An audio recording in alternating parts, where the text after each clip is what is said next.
Masoma, aujourd'hui encore, c'est par Jok Sabe par Zulu Lassan que nous allons toujours pénétrer dans Kalatambale, le seul et unique récit manifesté en cette époque pour ce qui doit être accompli.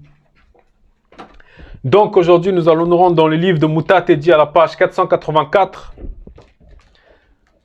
Le titre du livre ici, c'est Mouta Tedi, entre parenthèses, par Mon, orientation à l'ouverture de la sagesse. Orientation à l'ouverture de la sagesse. Ça veut dire qu'il faut être orienté. Et pour être orienté, c'est par Zulu Lassan. Puisque c'est lui qui nous présente les choses. C'est lui qui nous présente le pourquoi du visible, etc. Donc il nous présente déjà. Il nous dirige pour que nous puissions pénétrer là où nous devons pénétrer. Nous allons lire au chapitre 14, au verset 3 à 16. Ici, le titre, c'est « Envie et avarice ». L'envie et l'avarice. Et l'envie, qu'est-ce que c'est? Selon le dictionnaire Larousse, on nous dit ici que c'est la convoitise, mêlée ou non de dépit ou de haine à la vue du bonheur ou des avantages de quelqu'un. Point virgule, jalousie, regarder le gagnant avec envie. Voilà. Le sens 2, on nous dit désir d'avoir ou de faire quelque chose, virgule, désir que quelque chose arrive, avoir envie de vacances. Sens 3, besoin organique soudain de quelque chose, être pris d'une envie soudaine. Voilà. Donc ici, on nous a présenté qu'il peut y avoir plusieurs sortes d'envie. Puisque tu n'es pas sans ignorer, toi qui écoutes le message, que l'âme, c'est un corps de désir. C'est un corps astral. C'est un corps de désir. Donc il peut y avoir plusieurs désirs qui se manifestent selon la vérité ou bien selon la négation. Donc déjà, par rapport au visible, il faut savoir que lorsque Moto a été manifesté, c'était pour une œuvre particulière. C'était pour accomplir le nombre connu. Et il avait désiré, il avait ressenti ce désir, cette envie d'avoir une femme, une épouse. Et puisque ce désir-là était pur, il lui a été manifesté. Ils ont été faits héritiers ensuite de l'univers. Donc tout ce qui est dans le visible, ça leur appartenait. Ils devaient jouir de tout cela dans la conformité selon la vérité. Donc au verset 3, il est dit ici. Donc le titre c'est envie et avarice. On a déjà vu l'envie. Et l'avarice maintenant c'est quelqu'un qui va vouloir désirer, qui va vouloir posséder plutôt quelque chose et qui ne pourra pas, ou bien qui ne voudra pas s'en défaire. Donc, il va être avare par rapport à la richesse, par rapport à l'argent, par rapport à la monnaie, etc. Au verset 3, il est dit, « À quoi sert la fortune, virgule, si on est avare ?» Point d'interrogation. « À quoi bon être riche, virgule, si on hésite à dépenser ?» Point d'interrogation. Donc ici, c'est Mon, celui dont ils vont dire dans le récit trafiqué qui s'appelait Salomon. Mais ici, c'est Mon, qui veut dire le doux. Lui qui a eu à pénétrer des choses au point d'avoir même des écrits. Il nous présente ici une facette de quelqu'un qui est attaché aux choses, qui est attaché aux choses de manière immodérée. Et il pose la question à cet être-là. À quoi sert la fortune si on est avare? Point d'interrogation. À quoi sert? À quoi bon être riche, virgule, si on hésite à dépenser? Point d'interrogation. Oui, parce que l'argent, en tout cas puisque l'argent d'abord c'est d'abord un métal à la base, mais plus tard, par rapport à plusieurs choses, par rapport au fait que c'était lourd, etc., il a fallu qu'il soit manifesté voilà, l'argent papier. Mais il y a toujours une notion de métal néanmoins qui va rester. Bref, cet argent-là, il sert, c'est la richesse, maintenant, dans la préchute. Quoiqu'il y a aussi d'autres types de métaux qui sont considérés comme étant précieux. Mais par rapport à l'argent, il sert à être dépensé. Puisqu'il y a la notion de commerce plus tard qui est rentrée et il faudra que cet argent-là puisse être dépensé. Et comment cet argent-là doit être dépensé? Verset 4. Celui qui amasse en se privant lui-même, amasse pour autrui, point virgule, avec ses biens, d'autres vivront dans le luxe, point. Voilà. Celui qui amasse en se privant, lui-même, amasse pour autrui. Ça ne veut pas dire que c'est une mauvaise chose, non. Mais ça veut dire que il ne faut pas se priver. Il ne faut pas se priver. Certains vont faire des croisières, des voyages. Ils vont dire qu'ils vont faire le tour du monde. Il ne faut pas se priver puisque cet argent-là, ça sert à être dépensé selon tes désirs. En tout cas, tant que ce n'est pas pour la négation. Ces biens, avec ces biens, d'autres vivront dans le luxe. Donc celui qui va se priver, garder, avoir un patrimoine, avoir quelque chose de conséquent par rapport à l'épargne. Il ne sait pas réellement quand est-ce qu'il va quitter le visible. Donc à quoi ça lui aura servi ici, puisque d'autres vivront dans le luxe. Verset 5. Celui qui est dur pour lui-même, virgule. Pour qui sera-t-il bon? Point d'interrogation. Serait-il bon? Point d'interrogation. Il ne jouira pas de ses trésors. Point. Donc celui-là qui va être dur. Celui-là, comme certains vont dire dans le visible, il va être une pince. Il va être dur dans ses dépenses. Il va être calculateur. Il ne voudra pas réellement dépenser son argent. Ou bien il va prioriser certaines choses. Mais s'il est déjà dur avec lui-même, s'il a déjà du mal à donner à lui-même, comment est-ce qu'il pourra donner aux autres? Pour qui serait-il bon? Ici, Moine il pose la question. Il ne jouira pas de ses trésors. Point. Verset 6. Il n'y a pas pire que celui qui se maltraite soi-même, virgule. C'est là, virgule, la rançon de sa méchanceté. Point. Oui. Celui qui va se maltraiter, c'est celui qui ne va pas prendre soin de lui. Celui qui va se maltraiter, c'est celui qui ne va pas arriver à cet épanouissement, alors qu'il en a les moyens. Et on nous dit ici, il n'y a pas pire que celui qui se maltraite soi-même. C'est là la rançon de sa méchanceté. Oui, puisqu'il est déjà rentré dans la méchanceté. Il est déjà livré à lui-même. Et on sait que l'homme qui est livré à lui-même, ses choix, tout ça là, ça va être... Voilà. Verset 7. Même s'il fait le bien, virgule, il le fait par mégarde, virgule, et finit par révéler sa méchanceté. Point. Donc cet être-là, même si pour lui il va faire le bon, même s'il arrive qu'il puisse faire le bien, il ne va pas le faire exprès. Et même s'il va faire cela, on va finir par voir son fond propre, son intérieur.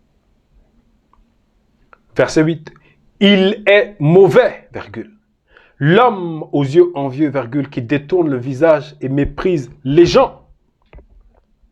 Oui. Donc c'est toujours cet être-là. Ça veut dire que ses désirs profonds sont déjà mauvais. Ses désirs sont contraires. Donc il va détourner les yeux. Parce qu'il ne veut pas qu'on l'on puisse percer que l'on puisse le percer, que l'on puisse le sonder intérieurement. L'homme aux yeux envieux, virgule, qui détourne le visage et méprise les gens. Donc il va y avoir le mépris.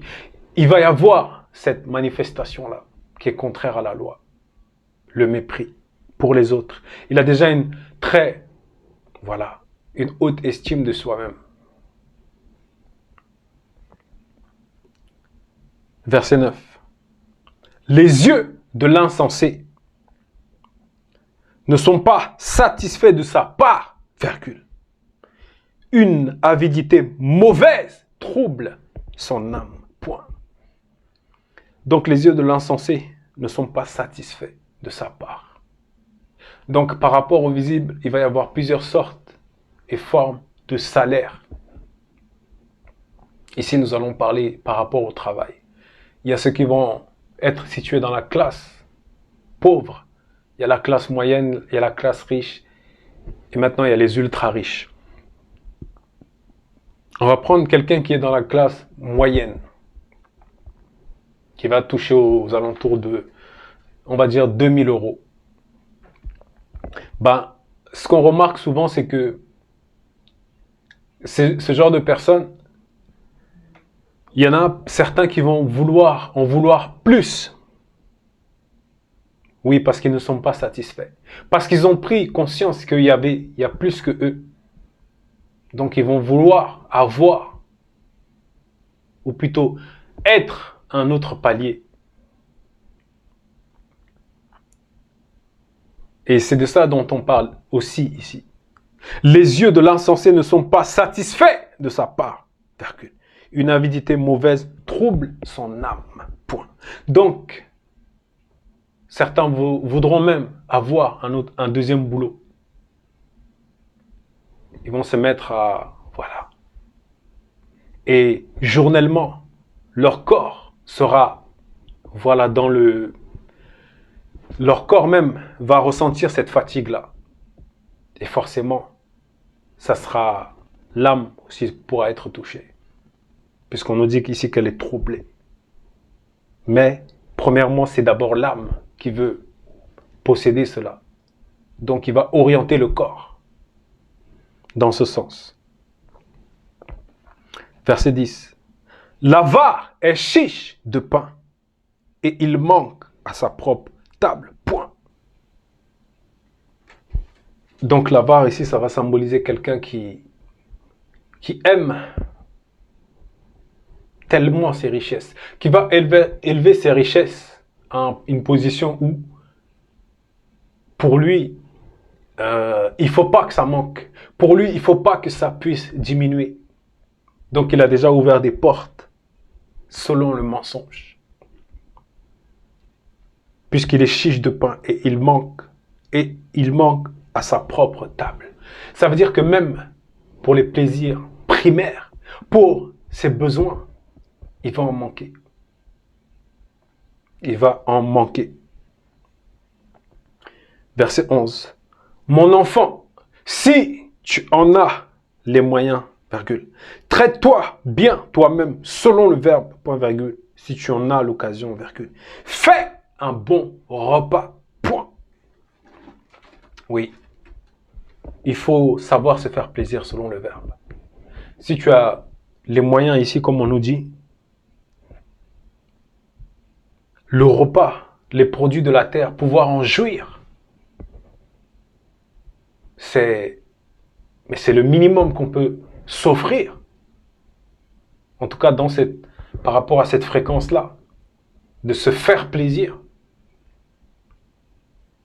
Puisque le fait que le verbe permette que l'on puisse utiliser nos forces pour faire rentrer de l'argent, ça veut dire que cet argent-là, c'est, comme certains vont dire, c'est à la sueur de notre front. Bon, comme ils vont le dire. Mais il faut aussi que l'on puisse se réjouir de cela en retour. Même par rapport au corps. Ensuite, ça va, voilà, l'âme et l'esprit, tout ça là. Ils vont aussi, l'âme aussi va le ressentir.